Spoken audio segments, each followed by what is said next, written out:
Hey guys, Vyansh and welcome back to another episode of Football Daily। और भाई साहब Cristiano Ronaldo नहीं मान रहे अपने। अरे बस कर भाई।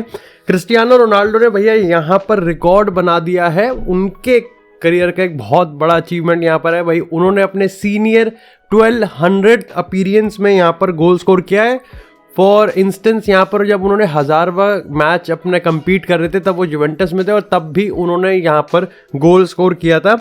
अल नसर का कल जो अल रियाद के अगेंस्ट मैच था, डेफिनेटली यहाँ पर अल नसर ने एक बहुत डोमिनेटिंग परफॉर्मेंस डाली 4-1 की। बाद में जब मैंने मैच देखा तो अगर मैं कुछ की पॉइंट्स की बात करूं जो कि मेरे को लगता है काफ़ी ज़्यादा इंपॉर्टेंट थे, क्या अल नसर ने इंप्रूव किया? देखो, इसके दो रीज़न है कि उनको डेफिनेटली यहाँ पर इंप्रूव तो करना ही था। पहली चीज़ तो ये थी कि एक कमबैक फैक्टर होता है और एक बाउंस बैक वाला फैक्टर होता है कि जब एक बहुत बड़ा मैच हारते हो तो आपको एक रिएक्शन होता है। और जिस टीम में क्रिस्टियानो रोनाल्डो, सादियो माने, ब्रोजोविच, तालिस्का जैसे बड़े प्लेयर्स होते हैं, यहाँ पर आपको मेंटालिटी देखने को मिलती ही है। दूसरी चीज़ ये थी कि यहाँ पर सामने वाली टीम की अगर हम बात करें तो अल हिलाल से अल रियाद की अगर हम बात करें तो जो स्ट्रेंथ है अपोनेंट की वो भी ड्रास्टिकली कम हो जाती है। और ये कल के मैच में भी दिख रहा था, जिस तरीके से पोजीशन को सर्कुलेट किया जा रहा था और जिस तरीके से यहाँ पर अटैक्स को बिल्डअप किया जा रहा था। तीसरी चीज़ मैंने जो यहाँ पर नोटिस करी भाई वो ये है कि अल नसर का जो बिल्डअप और अटैक करने का सबसे बड़ा स्ट्रेंथ है वो उनका एरियल थ्रेट है पेनल्टी बॉक्स में। अब चाहे आप उसको ओतावियो के हेडर से बात करो, चाहे आप उसके क्रिस्टियानो रोनाल्डो के ऑफसाइड या फिर एक्चुअली वाले गोल्स की बात करो, ये अब समझ में आ रहा है कि लुइस कैस्ट्रो का जो सबसे बड़ा वेपन है, एंड आई थिंक यहाँ पर क्रिस्टियानो रोनाल्डो को जिस तरीके से वो यूज़ कर रहे हैं फोकल पॉइंट की तरह, उसमें आंद्रे तलिस्का का होना बहुत ज़रूरी है। बिकॉज क्रिस्टियानो रोनाल्डो अगर अकेला बंदा पेनल्टी बॉक्स को क्रैश करता रहेगा तो उससे कोई फायदा नहीं होगा। इवन दो यहाँ पर आंद्रे तलिस्का का होना वहाँ पर बहुत इंपॉर्टेंट है। अगेन, क्रिस्टियानो रोनाल्डो की जो एबिलिटी है हर चीज़ को फिनिश करने की और साथ ही साथ में सेटअप करने की, वो अल नसर को बहुत ज़्यादा काम कर रही है। लेकिन अब ये तो वो मैच था जहां पर सामने वाली टीम आपके डिफेंस को ज़्यादा टेस्ट नहीं कर रही। लेकिन मैंने बार बार बोला है कि जब भी कोई बड़ा मैच होगा यहाँ पर अल नसर का डिफेंस जरूर टेस्ट होगा। ऐसे में अल नसर का एक अच्छा खासा वेपन उन्होंने निकाल रखा है, वो है ऑफसाइड ट्रैप। लेकिन इस ऑफसाइड ट्रैप में हमेशा कभी कभार थोड़ी सी कोऑर्डिनेशन की दिक्कत आती ही है। ओतावियो अगेन अभी भी काफ़ी बड़ा एक ऑर्केस्ट्रेटर बना हुआ है जो कि मिडफील्ड से चीज़ों को संभालता है। ब्रोजोविच अगेन काफ़ी ज़्यादा भाग रहा है। क्रिस्टियानो रोनाल्डो में शार्पनेस दिख रही है। एंड डेफिनेटली भाई यहाँ पर क्रिस्टियानो रोनाल्डो स्लो डाउन होता हुआ तो मेरे को नहीं दिख रहा। लेकिन क्रिस्टियानो रोनाल्डो के हिसाब से यहाँ पर अब उनके पास मेरे ख्याल से अभी 4-5 मैच और हैं आज दिसंबर में। और यहाँ पर अगर हम टैली की बात करें तो सिर्फ अर्लिंग हालैंड ही है 50 गोल पे, जो कि क्रिस्टियानो रोनाल्डो से अगर कैलेंडर ईयर 2023 की बात करें तो सबसे ऊपर है। इसके बाद क्रिस्टियानो रोनाल्डो खुद की बात करें तो 49 गोल के साथ वो इस लिस्ट पे नंबर दूसरे पायदान पर है। डेफिनेटली भाई क्रिस्टियानो रोनाल्डो इस समय सही मूड में, और एएफसी चैंपियंस लीग में देखो चांस थोड़ा बहुत तो बन सकता है। लेकिन अगर मैं सऊदी प्रो लीग की टेबल की बात करूं तो देखो अल हिलाल बहुत आगे जा चुकी है, काफ़ी आगे। मतलब इन्होंने काफ़ी बॉटल कर दिया अल नसर ने, और अल हिलाल लग नहीं रही किसी भी हालत में कि वो पॉइंट्स को ड्रॉप करने वाली है, एटलीस्ट इतने सारे तो नहीं। इसी के साथ बात करते हैं थोड़ी सी रियल मैड्रिड की। तो भाई रियल मैड्रिड का आज मैच है रियल बेटिस से, और हमें ahead of the match press conference में एंसेलोटी ने बहुत सारी अपडेट्स दी हैं। किसकी इंजरी का क्या अपडेट है? सबसे पहले उन्होंने ये बताया कि देखो विनीसियस जूनियर का जो पहले 2 से ढाई महीने लग रहा था और पता चल रहा था कि फरवरी में शायद से पहले नॉकआउट मैच में आता हुआ दिख सकता है, अब वो मे बी हमको एथलेटिको मैड्रिड के अगेंस्ट सुपर कप में ही दिख सकता है यहाँ पर 10 जनवरी को, ऐसा बताया गया है। Vinicius junior already individual training कर चुका है, घास पे पैर आ चुके हैं, बॉल को छू चुका है। यस, कलेक्टिव ट्रेनिंग और टीम ट्रेनिंग में अभी भी टाइम है, लेकिन भाई विनीसियस जूनियर नए साल में पहले 10 दिनों में हमको वापसी करता हुआ देख सकता है। बेलिंगम की बात करें, बेलिंगम की शोल्डर में प्रॉब्लम है, ये एंसेलोटी ने कंफर्म किया है। बेलिंगम अभी इंडिविजुअली ट्रेन कर रहा है, लेकिन उन्होंने कहा है कि ये एक ऐसी प्रॉब्लम है अगर ये बार बार होती रही तो सर्जरी की जरूरत है। लेकिन अभी के लिए Bellingham day by day better हो रहा है, इसका मतलब सर्जरी को हटाया जा रहा है। सर्जरी हो गई, लंबे टाइम के लिए बाहर होना पड़ सकता है, ऐसा बताया जा रहा है। लेकिन उन्होंने यहाँ पर यह भी कहा है कि ऐसे में आर्दा गुलर की इंजरी की बात करें तो आर्दा गुलर की जो शेड्यूल्ड रिकवरी है या फिर हम कमबैक की बात करें, जो डेब्यू है वो 23 तारीख का रखा हुआ है। लेकिन ऐसा बताया गया कि 23 तारीख का जो मैच है वहाँ पर जो टेम्परेचर है वो बहुत कम होने वाला है, मे बी 0-1 के आसपास होता है। ऐसे में फिर से रिस्क ना ले और शायद से उसको शेड्यूल्ड करके 3 जनवरी का कर दिया जाए। लेकिन इस बार कह रहे हैं कि आर्दा गुलर का इंजरी कमबैक एब्सोल्युटली फाइनल ही हो जाएगा।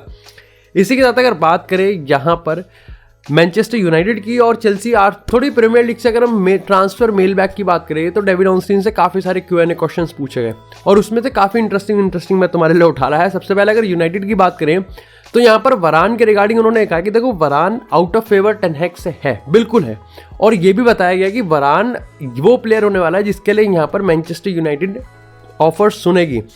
लेकिन उन्होंने कहा कि इसका मतलब ये नहीं है कि यहाँ पर वरान सही में मैनचेस्टर यूनाइटेड छोड़ के चला जाएगा। दो रीजन है, पहला तो वरान की सैलरी यहाँ पर इस पॉइंट ऑफ टाइम पे कौन अफोर्ड कर सकता है और वो क्या प्राइस रेंज है जहाँ पर मैनचेस्टर यूनाइटेड ऑफिशियली नेगोशिएट करना चालू करेगी, ये देखने वाली बात है। और इसी के साथ कौन सा सेंटर बैक है जो कि यूनाइटेड लेके आने वाली है, उसी के बाद यहाँ पर वरान का जो सेल है उसको सैंक्शन किया जाएगा। इसी के साथ अगर चेल्सी की बात करें, अब मैं डेविड ऑर्नस्टीन से पहले बाकी अगर अपडेट्स की बात करूं तो हर जगह ये छप चुका है कि भैया चेल्सी तो कुछ भी करने को तैयार है, लेकिन उनको यहाँ पर ओसिमन चाहिए ही चाहिए फ्रॉम नेपोली, और जिसके लिए वो 100-150 मिलियन खर्च करने के लिए तैयार है। अब जनवरी में शायद से वो यहाँ पर थोड़ा सा पानी के बहाव को चेक करें, लेकिन समर ट्रांसफर विंडो में बताया गया कि पूरी तरीके से कंफर्म है कि चेल्सी ऑल आउट जाने वाली है। इसके रिगार्डिंग डेविड ऑर्नस्टीन ने कहा कि देखो चेल्सी इस समय अंदर से लोग कंफर्म है कि पोचेटिनो के साथ ही उनको आगे का बिल्डअप करना है, और अभी के लिए ये है कि जो एग्जिस्टिंग प्लेयर्स हैं उसमें से किसको बाहर निकालना है और किसको अंदर लेके आना है, उस पर सलाह मशवरा चल रहा है। इसमें भी कोई डाउट नहीं है कि आने वाले टाइम में चेल्सी नए प्लेयर्स को लेके आएगी, चाहे उसमें अटैकर्स हो चाहे उसमें यहाँ पर गोलकीपर वगैरह हो। लेकिन उन्होंने ये भी कहा है कि शायद से अगर यहाँ पर इवन दो फ्री हिट पे खेल रहा है पोचेटिनो, लेकिन अगर पोचेटिनो के पास रिजल्ट नहीं है तो ये कंफर्म बताया गया कि वो एक रिव्यू कमेटी बैठेगी चेल्सी के अंदर, जो कि समर ट्रांसफर विंडो में पोचेटिनो के अभी तक के 2 साल के 1 साल को रिव्यू करने वाली है और आगे का डिसाइड करेगी कि इसके साथ जाना है या फिर नहीं जाना। अब देखो चेल्सी के पास प्रॉब्लम ये है कि उनका इतना कबाड़ हो चुका है कि शायद से कोई मैनेजर ना आए, लेकिन उनके पास एक बेनिफिट ऑफ द डाउट ये है कि यहाँ पर काफी लोग ये कह सकते हैं क्योंकि जो स्क्वाड है वो चेल्सी ने खुद खड़ा किया है, वो पोचेटिनो का नहीं है, तो शायद से उसमें किसी को मतलब वही वाली बात है ना कि अगर कोई 70% एफिशिएंसी के साथ स्क्वाड को देख रहा है, मे बी कोई एक ऐसा मैनेजर हो कि वो उसको 80% एफिशिएंसी के साथ देखे, मे बी। खैर, इसी के साथ आर्सेनल की बात करें, क्वाइट ट्रांसफर विंडो जाने वाली है, और अगर हम टॉटनहम की बात करें तो यस अटैकर्स और डिफेंडर आ सकते हैं, लेकिन इस पर डिपेंड करता है 2 चीजें, पहले तो एग्जिस्टिंग प्लेयर्स इनका कौन बिकेगा, और दूसरी चीज ये है कि अभी इनको इंजरी शेड्यूल भी देखना है कि ऐसा ना हो कि प्लेयर्स भी ले आए और बाकी जो इंजर्ड प्लेयर्स है वो भी सारे आ जाए, तो वहां पर वो चीज भी देखनी पड़ेगी। अच्छा, बार्सिलोना में लेवेंडोव्स्की का किस्सा बड़ा इंटरेस्टिंग चल रहा है। अभी पता है बात ये हो रही है कि लेवेंडोव्स्की शायद से इतना ज्यादा डाउनग्रेड हो चुका है बार्सिलोना फैन बेस के सामने कि अभी अगर वो किस तरीके से बोलता है ना तो उसमें कुछ बुरा निकल ही जाता है। अब इंटेंशनली क्या अनइंटेंशनली समझ में नहीं आता। हाल ही में लेवेंडोव्स्की ने एक इंटरव्यू दिया जिसके बाद लेवेंडोव्स्की के रिगार्डिंग एक ओपिनियन बन गया सोशल मीडिया पे कि भाई काफी ज्यादा आयरनी की बात है और काफी ज्यादा इगोइस्टिक लगता है बंदा इंटरव्यू देते हुए। लेवेंडोव्स्की ने अपने इंटरव्यू में एक चीज़ कहा, उन्होंने कहा कि भाई बार्सिलोना में देखो बहुत बड़ी रिस्पॉन्सिबिलिटी होती है, बार्सिलोना में अभी फिलहाल चीज़ें शुरुआत में ठीक नहीं चल रही थी, और उन्होंने बाद में ये इंटीग्रेट भी कर दिया कि मैं तो अभी फिजिकली फिट हूँ और 3-4 साल अब इलीट लेवल पे खेलना चाहता हूँ। अब बार्सिलोना के फैन बेस की बात करें, फिर न्यूट्रल फैन बेस की बात करें जो कि इस पर अपना ओपिनियन दे रहे हैं, उनका ये मानना है कि लेवेंडोव्स्की जैसा प्लेयर डेफिनेटली भाई ठीक है, तू सब कुछ कर सकता है, तो थोड़ा इगोइस्टिक भी हो सकता है, हर चीज़ हो सकती है, लेकिन एक ह्यूमिलिटी भी होती है कि आप ये मानो कि आपकी जो परफॉर्मेंस है वो उस लेवल पे नहीं आई है और डेफिनेटली आप एक कम बैक दो। मतलब कुल मिला के बात है कि आपको अपनी आश्वासन देने वाली बात होती है कि फैन बेस के सामने आप अपनी गलती भी मानते हो और आप उनको थैंक यू भी बोलते हो, ये वाली चीज़ है। काफ़ी लोगों ने यहाँ पर केस स्टडी दी, चाहे आप हैरी मैग्वायर की बात करो या फिर आप स्कॉट मैकटोमिने की बात करो या फिर आप बार्सिलोना में से अगर हम बात करें तो फेरान टोरेस की बात करो, तो ऐसे ऐसे XYZ थ्योरीज दी है, लेकिन इससे कंफर्म पता चलेगा कि लेवेंडोव्स्की भाई बिल्कुल भी पॉपुलर नहीं है। वैसे मेरे को भी लगता है कि लेवेंडोव्स्की के साथ प्रॉब्लम ये है कि लेवेंडोव्स्की ऐसा हमेशा से रहा है। अब बायर्न में ये चीज़ इसलिए सामने निकल के नहीं आती, पहला मीडिया कवरेज मेन स्ट्रीम में ज़्यादा नहीं है, दूसरी चीज़ ये है कि वहाँ कंपटीशन भी ज़्यादा नहीं है, तो ऐसा कभी ऐसा पैच भी नहीं आया होगा जहाँ पर लेवेंडोव्स्की इतना स्ट्रगल कर रहा हो या फिर फैन बेस ने इतना प्रेशर बनाया हो।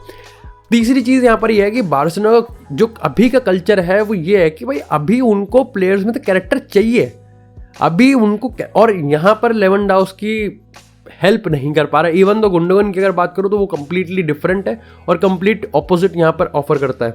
इसी के साथ भाई यूवेंटस वर्सेस नेपोली का कल मैच हुआ और यूवेंटस ने येट अगेन ज़ावी वाला रिजल्ट यानी कि 1-0 वाला रिजल्ट निकाल दिया और यूवेंटस इस पॉइंट ऑफ टाइम में सीरिया के टॉप ऑफ द टेबल है। अभी शायद से यहाँ पर इंटर को अपना गेम खेलना है, लेकिन आप एक बात बताओ, ये वही मैनेजर है, ये वही टीम है जो कि शायद से 10वें या फिर 9वें स्थान पर डिजर्व करती थी काफ़ी लोगों के हिसाब से। वही मैनेजर है जो कि शायद से पिछवाड़े पे लात भी खाना डिजर्व करता था। ठीक है, मैं अपनी गलती मानता हूँ, मैंने भी यहाँ पर एलेग्री को उसकी इनइफेक्टिव और नॉन अट्रैक्टिव फुटबॉल के लिए ब्लेम किया है, लेकिन इनइफेक्टिव में तो भाई उसने डेफिनेटली यहाँ पर पछाड़ दिया है। और रिसेंट टाइम में हमने देखा है किस तरीके से यहाँ पर अनअट्रैक्टिव को भी थोड़ा अट्रैक्टिव बनाने की कोशिश एटलीस्ट की जा रही है। यूवेंटस वर्सेस नेपोली के इस मैच में आप देखोगे ना, तो सही बताऊं तो मैं यूवेंटस ने पहले 20-25 मिनट में काफ़ी अच्छा खेला। उसके बाद यहाँ पर धीरे धीरे नेपोली का फुटहोल्ड बढ़ा, लेकिन अगेन नेपोली वेस्टफुल है। अपना जो आइडिया है, अपना जो फुटहोल्ड है, वो एग्जीक्यूशन है, वो मजारी ने अभी भी इसमें इंप्लीमेंट नहीं किया है। तो फ्री हिट पे तो वो भी खेल रहा है, वो मैनेजर बाउंस वाला आता है, वो यहाँ पर काफ़ी मुश्किल आ रहा है। और मेरे को लगता है कि नेपोली के प्लेयर्स का जो कैरेक्टर है वो भी इस समय डाउनग्रेड चल रहा है। चाहे हम क्रोएशिया की बात करें, चाहे हम ओसिमन की बात करें, या फिर किसी भी बड़े बड़े प्लेयर्स की हम बात करते हैं, यहाँ पर डेफिनेटली जो इंडिविजुअल ब्रिलियंस है वो नहीं आ रही है। यूवेंटस की हम बात करें, भाई यूवेंटस बढ़िया खेल रही है। यूवेंटस इस समय मोमेंटम पे है, 10 गेम से अनबीटन है, 1-0 है। इसका मतलब ये चीज़ समझ में आती है कि एलेग्री खुद अपने प्रेस कॉन्फ्रेंस में आया कहता है कि ये जो रिजल्ट्स होते हैं ना, ये मेंटालिटी बताते हैं कि यूवेंटस का जो कैरेक्टर है वो रिजल्ट्स निकालना है। फिलहाल के लिए तो उनके लिए रिजल्ट निकालना डेफिनेटली भाई एक ऐसा क्लब जो कि बहुत उतार चढ़ाव में गया है। चाहे हम पॉइंट्स डिडक्शन की बात करें, चाहे हम फाइनेंशियल प्रॉब्लम्स की बात करें, उसके बाद वो सीरिया के टॉप ऑफ द टेबल है, ये बहुत बड़ी चीज़ बताता है। और मैं आपको बता दूं, उनका टॉप 4 अल्टीमेट प्राइस था इस सीजन के लिए। तो जीतेगी नहीं जीतेगी ये पता नहीं, लेकिन एक्सीड कर दिया अपनी एक्सपेक्टेशन को, ये कंफर्म है। इसी के साथ अगर बात करें मैनचेस्टर सिटी में, तो भैया मैनचेस्टर सिटी में पेप गार्डियोला थोड़े से हड़बड़ाते हुए तो दिख रहे हैं, थोड़े से डर का माहौल है। मैनचेस्टर सिटी में पेप ने कहा कि देखो ये हारना बहुत सही है, ये हमारे लिए एक तमाचे की तरह है। उन्होंने कहा ये हमारे लिए एक झटके की तरह है, ये हमारे लिए एक ठोकर की तरह है, और ऐसी ठोकर चाहिए। आप देखो, अगर सार की मैं बात बताऊं तो पेप ने भी वही चीज़ कहा जो कि बाकी के फैन बेस या फिर पंडित कहते हैं।